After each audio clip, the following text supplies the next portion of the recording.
Sir क्या कारण है कि आप लोगों को 20 तारीख को रैली निकालनी पड़ रही है, क्या कारण? राज्य सरकार द्वारा हमारी जो मांग है 11 सूत्री, वो अभी उन्होंने मांग कुछ पूरी नहीं की, इसलिए हम 20 तारीख को अपने क्या राजस्थान के प्रत्येक जिले से लोग आएंगे 20 अक्टूबर को। राजस्थान में एक विशाल रैली का हम प्रदर्शन करेंगे यहाँ, क्योंकि जब तक हमारी ये मांग पूरी नहीं होगी, जब तक राजस्थान के प्रत्येक शिक्षक इससे पीड़ित है, और हम इसकी विस्तार से क्या सिविल लाइन पे इस प्रदर्शन करके रैली का आयोजन करेंगे। 11 सूत्री मांग इसमें और बता रहा हूँ, शॉर्ट में बताइए। हाँ शॉर्ट में बताइए। ये भी बता देना दिवाली पर जो वो अलग अलग ठीक इसमें मेन जो मांग थी मैंने बता दिया था कि जो टीएसपी क्षेत्र और नॉन टीएसपी क्षेत्र है और प्रतिबंधित जिला, उसके लिए भी हमने मांग कर रखी है, ये सब हटाए जाए।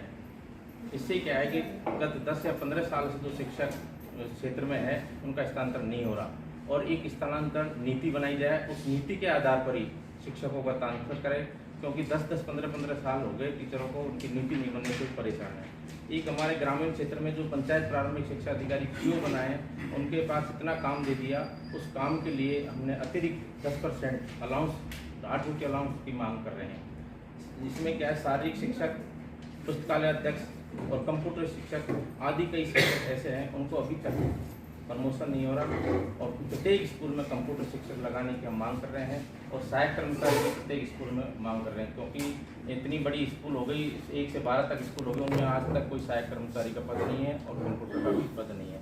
ये महात्मा गांधी जो स्कूल है उनको हम दोनों विद्यालय यथावत रखना चाहते हैं, क्योंकि अलग अलग पारियों में हिंदी और इंग्लिश माध्यम होना चाहिए, क्योंकि जिस स्कूल में पहले हिंदी माध्यम थे उन बच्चों का क्या होगा, भविष्य उनके साथ बहुत परेशानी आ रही है। इसलिए हमने दोनों माध्यम हिंदी और इंग्लिश अलग अलग पारियों में करने के लिए विज्ञापन हमने दिया गया, और उसके निजी स्कूलों में जो प्रत्येक 25% जिस बच्चे को लाभ दिया जा रहा है, क्योंकि इसमें 25% से सरकार के पास आ रहा है, जबकि वो यदि सरकार उसे सरकारी स्कूल में दे तो उससे बेनिफिट होगा, सरकारी में नामांकन बढ़ेगा, और प्रत्येक विद्यालय में सहायक कर्मचारी के लिए बताई दी मैंने, और ये जो पर्यवेक्षक काल है वो 1 वर्ष का किया जाए।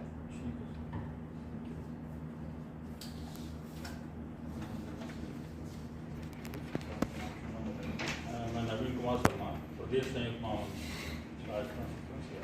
क्या आंदोलन के आगे दिवाली का त्यौहार आ रहा है?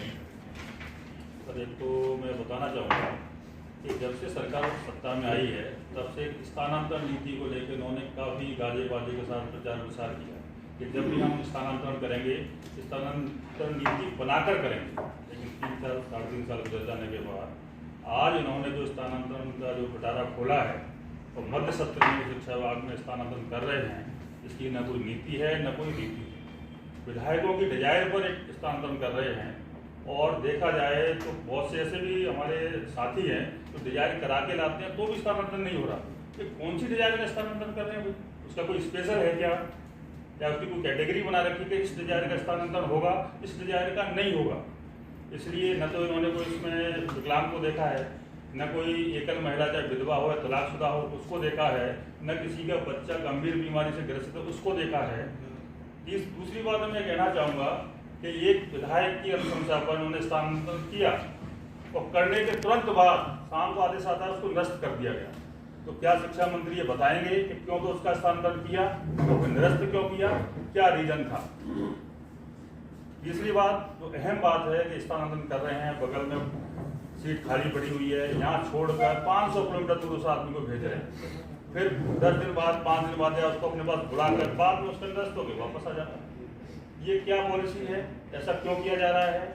इसके खिलाफ राजस्थान शिक्षक संघ सियाराम ने विरोध ठोक दिया है।